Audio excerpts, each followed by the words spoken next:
कहानी की शुरुआत होती है एक गरीब ब्राह्मण से जिसका नाम मंडूका था।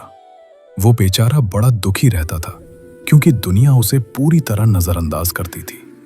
कोई उससे सीधे मुंह बात तक नहीं करता था।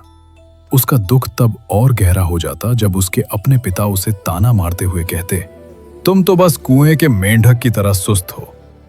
मंडूका अक्सर सोचता कि क्या उसकी जिंदगी हमेशा ऐसी ही रहेगी। उसने सोचा, मैं इस कुएं के मेंढक वाली छवि से तंग आ चुका हूं। मुझे कुछ ऐसा करना होगा जिससे सब मेरी ओर देखें। तभी उसकी नजर पास ही चल रही एक शादी की चहल पहल पर पड़ी। वहां दूल्हे का शानदार घोड़ा बंधा था। मंडूका के दिमाग में एक खुराफाती उपाय आया। उसने आव देखा न ताव, चुपके से उस घोड़े की रस्सी खोली और उसे वहां से ले उड़ा।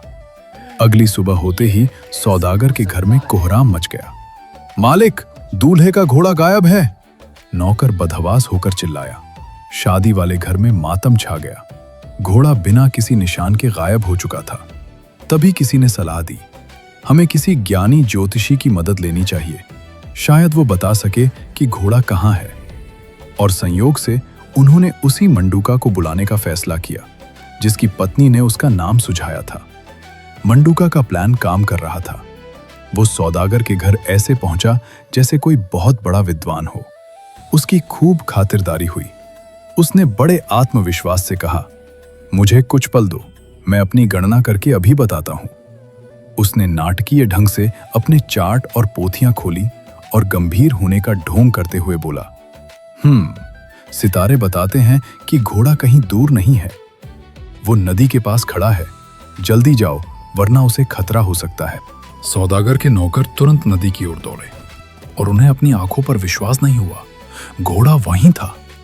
वे हैरान रह गए कि ज्योतिषी की बात कितनी सच निकली। सौदागर ने खुश होकर मंडूका को इनामों से लाद दिया। नौकर आपस में कानाफूसी करने लगे। हमने तो इसे पागल समझा था, पर यह तो अंतर्यामी निकला। मंडूका वहां से सीना तान कर निकला, ये सबक देते हुए कि कभी किसी को उसके हुलिये से नहीं आंकना चाहिए। अब तो मंडूका की किस्मत का सितारा बुलंदी पर था। जो लोग कल तक उसे ताने मारते थे, आज उसे झुककर पंडित भोजराज कहकर बुलाने लगे। मंडूका ने मन ही मन सोचा, आखिरकार ये मेंढक कुएं से बाहर आ ही गया। लेकिन प्रसिद्धि अपने साथ मुसीबत भी लाती है। एक दिन राजा के सिपाही आए और बोले, पंडित जी चलिए, महल में आपकी जरूरत है। रानी साहिबा का कीमती नौलखा हार चोरी हो गया है। मंडूका के पसीने छूट गए। महल में राजा ने मंडूका का स्वागत किया और कहा, हमें पता है तुमने खोया हुआ घोड़ा ढूंढा था। अब तुम्हें रानी का हार ढूंढना है। मंडूका का गला सूख गया। वो कोई असली ज्योतिषी तो था नहीं। उसने घबराते हुए कहा, महाराज, मुझे थोड़ा समय चाहिए। राजा ने उसे मोहलत तो दी, लेकिन सख्त आदेश दिया, ठीक है, लेकिन जब तक हार नहीं मिलता तुम महल से बाहर नहीं जाओगे। मंडूका समझ गया कि आज उसकी शामत आने वाली है। मंडूका को महल के एक कमरे में बंद कर दिया गया। वो बुरी तरह डर गया था। अपनी झल्लाहट में उसने अपनी जीभ को कोसना शुरू किया, क्योंकि उसी के बड़बोलेपन ने उसे यहां फंसाया था। वो जोर से बड़बड़ाया, अरे ओ जिह्वा, तूने ये क्या किया? क्यों मुझे इस मुसीबत में डाला? संयोग देखिए, दरवाजे के बाहर जिह्वा नाम की ही एक दासी कान लगाए खड़ी थी, जिसने असल में हार चुराया था। उसे लगा कि ज्योतिषी ने अपनी शक्तियों से उसका नाम जान लिया है। चोर की दाढ़ी में तिनका। दासी जिह्वा घबराती हुई कमरे में दाखिल हुई और मंडूका के पैरों में गिर पड़ी। दुहाई हो महाराज, मुझे लगा आप मुझसे बात कर रहे हैं। हाँ, मैंने ही हार चुराया था, पर दया करें, राजा को मत बताना। मंडूका पहले तो चौंक गया, फिर उसने राहत की सांस ली। उसने अपना रौब झाड़ते हुए कहा, मैं जानता था। ठीक है, मैं राजा को तुम्हारा नाम नहीं बताऊंगा, बस ये बता दो कि तुमने हार कहाँ छुपाया है। अगली सुबह मंडूका राजा को लेकर शाही बाग में पहुंचा। उसने एक पेड़ की ओर इशारा करते हुए कहा, महाराज, मेरी विद्या कहती है कि हार इस पेड़ की जड़ों के पास है। माली ने जमीन खोदी और सचमुच हार वहां मिल गया। राजा खुशी से झूम उठे। उन्होंने पूछा, अद्भुत, पर यह बताओ, हार यहां छुपाया किसने था? मंडूका ने मुस्कुराते हुए बात टाल दी। महाराज, कुछ राज राज ही रहें तो बेहतर है। राजा उसकी महानता के कायल हो गए। लेकिन कहानी अभी खत्म नहीं हुई थी। राजा के मंत्री को मंडूका पर अब भी शक था।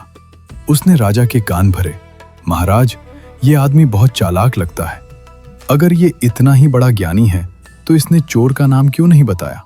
हमें इसकी एक आखिरी परीक्षा लेनी चाहिए। राजा मान गए। मंडूका को बड़ी सभा में बुलाया गया।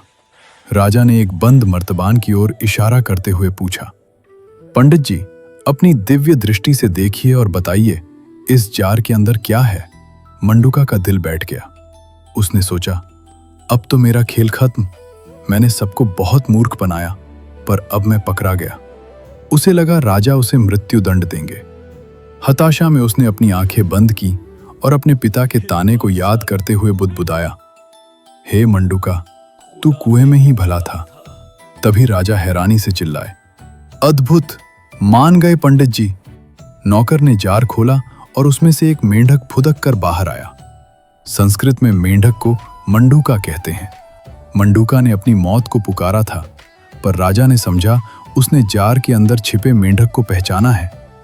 राजा ने उसे ढेरों इनाम दिए और वह शान से पालकी में बैठकर अपने घर लौटा, जहां उसका स्वागत एक हीरो की तरह हुआ। किसी को कभी पता नहीं चला कि वह महान ज्योतिषी केवल एक लकी इंसान था।